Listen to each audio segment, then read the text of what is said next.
kaya hindi ginawang big deal ang nakita. Dad, si Briggs po, boyfriend ko. Pakilala ni Hana pero hindi kumibo ang matanda. Alam niyang hindi marunong makontento ang napiling boyfriend ng kanyang anak. Magandang araw po, Don Florante. Briggs po ang pangalan ko, anak ni Jack at Esther.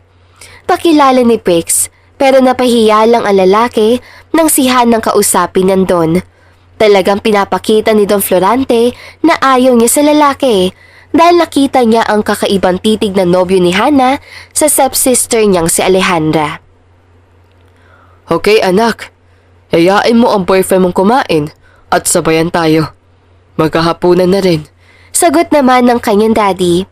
Hindi man lang pinagtuunan ng pansin ni Don Florante ang bisita. Pakiramdam tuloy ni Briggs, hindi siya tanggap. Sige po, Dad. Tugon ni Hana, tsaka sumunod sa ama. Niyakag niya naman si Briggs, pero nagpahuli ang lalaki dahil naiinis. Sige lang, Hana. Dito lang ako sa likod niyo. Walang ganang tugon ni Briggs.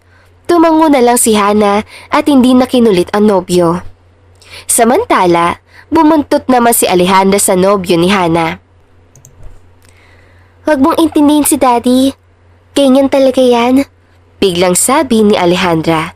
Masyadong nagpapaganda ng imahe ang babae para ungusan ang kapatid. Alejandra, layuan mo ang boyfriend ko. Mariin na utos si Hana.